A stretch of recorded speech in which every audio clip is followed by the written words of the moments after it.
Hey everyone, I'm Erin Bassett, and today I'm going to show you how to use your ScanNCut to create these keychains, and this is such a fun project to do with children. Okay, so over here on my ScanNCut DX, I'm going to click or touch the screen first to get it started. Gets everything set in the right position, and then I'm going to go into Patterns, and where it says Smile Create, this is all your word art in here. And of course you can choose whatever you want. I am going to choose this heart that says I love you. Oop, I just passed it. Right there. And I'm going to make this into a keychain. So the width for this, now remember when you used shrink plastic sheets, that they shrink up to be about 1/3 of the size that you cut it out at. So I think about 5 inches wide is what I'm going to do. And that should give me a good finish size. Oops, a little too fast.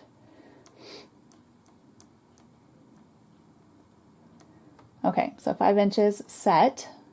And so you see it's on here. So I'm just going to move this down a little bit.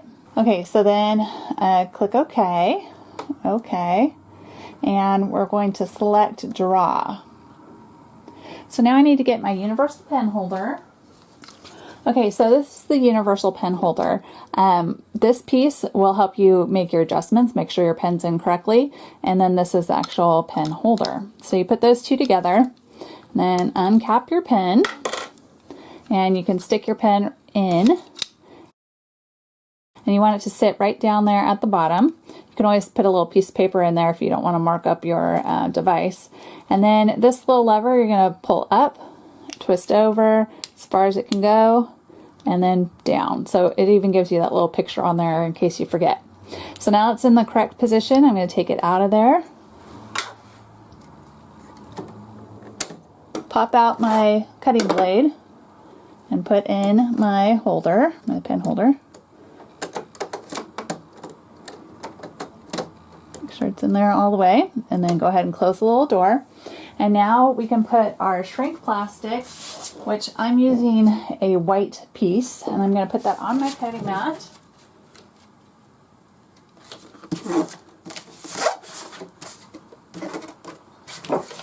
And load that into my machine.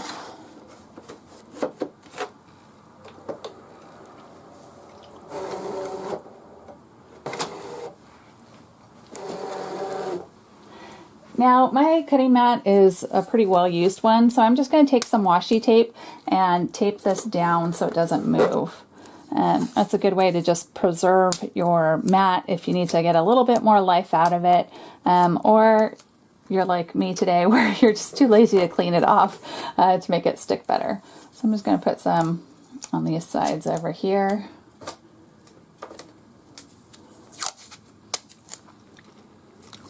Okay. So that should be good. Okay, so now we're ready to draw. It's already set to draw, and we're going to hit start. And then I must have been scanning something, so I need to have my lever, which is over here on the side. Let me show you.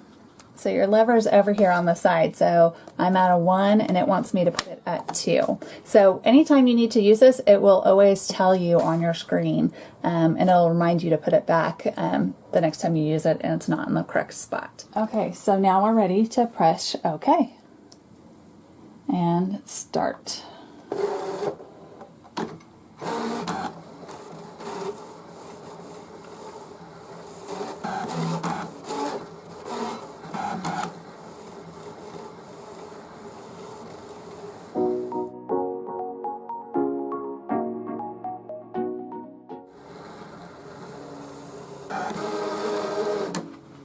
Okay, so it finished drawing out my word art, so now I can click OK.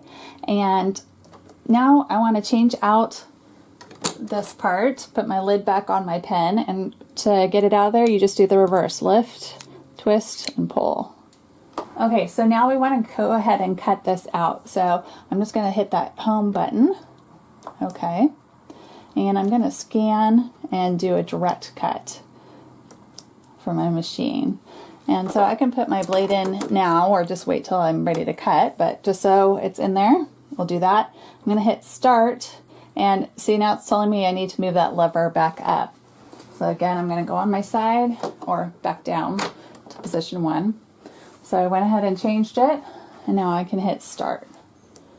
Now I have a wall behind my machine, so I want to guide my mat up it.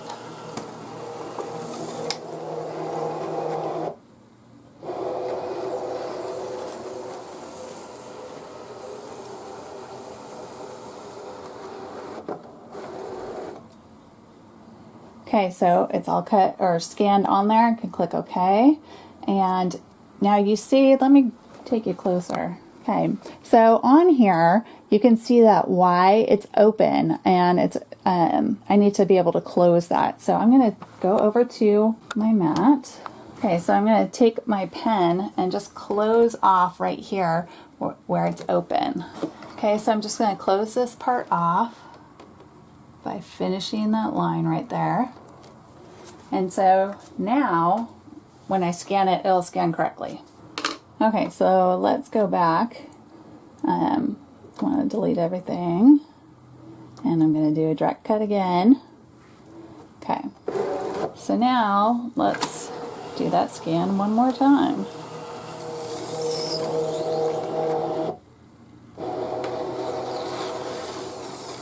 Now the other thing that I need to do is to cut out a circle. I'm going to cut one out on the bottom of my heart and on the top of it.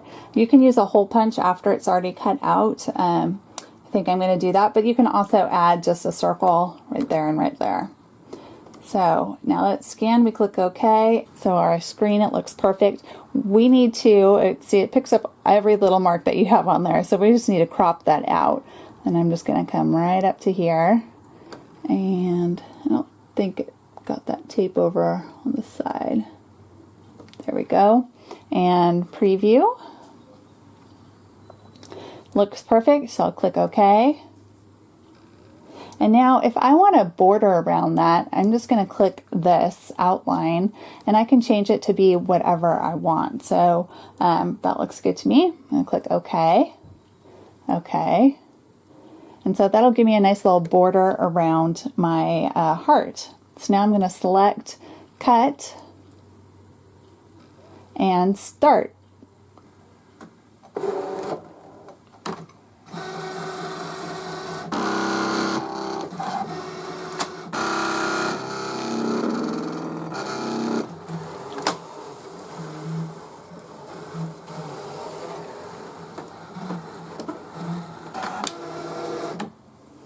Okay, so now it's finished cutting. I'll click OK and remove my mat. Okay, let's take this over to our table.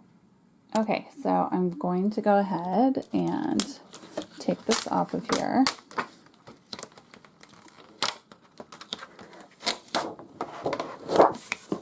And this just pops right out.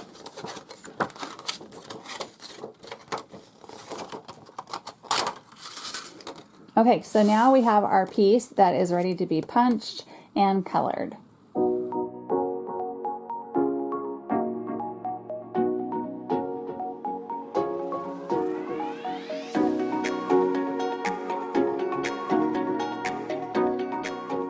Okay, so now that I have it all colored, I'm going to use my hole punch to punch holes in it.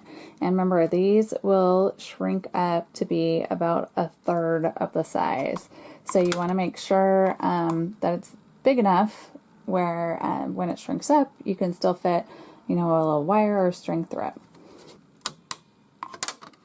So I'm using a standard hole punch size for these. Okay, so now I'm just going to put it on my cookie sheet with a piece of parchment paper under it and follow the manufacturer's instructions to allow it to shrink. Okay, so now that it is shrunk, I baked it in the oven. It is ready to go. So you can see those holes are the perfect size. And again, that was just with a regular hole punch. Okay, so now I want to add some little accessories to it. So first I have a gold ring, and that's to go actually on the keys. There's a little jump ring, a gold jump ring. Then will be the piece we just made. And then on here, I just put 3 little beads, and this already has the jump ring at the bottom of it. And then I have a little tassel, and this tassel has a little place where I can thread my piece through here. Or actually, I'm going to need another jump ring, actually, to put that in there. Or I can attach it to this jump ring. Let's see. Yeah, maybe I'll do that. Okay, so I'm just going to work on that. Okay, so when you have your jump ring, pretend my fingers are it, you never want to open it like this. You want to instead twist it so that it remains the same connection, but then there's that hole in between. So that way when you move it back into place, everything is secure. Okay, so I'm going to use both of my pliers to be able to do this. So I'm just twisting it again to open it. And then I'm going to put it through here. Okay, so now that I have my jump ring on there, I attach my gold hook or my gold ring. And now I'm just going to close the jump ring. Easier said than done. My eyes are getting old. Okay, so now that one is attached. And on the bottom, I can add the others.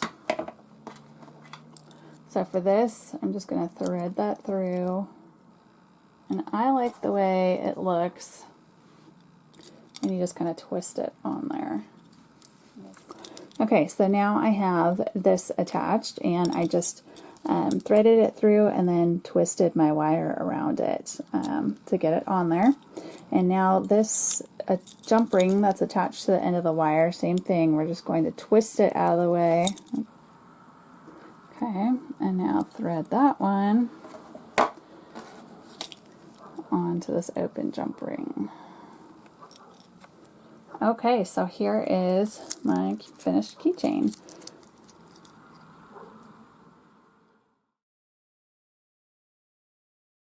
For more information about ScanNCut, visit ScanNCut.com.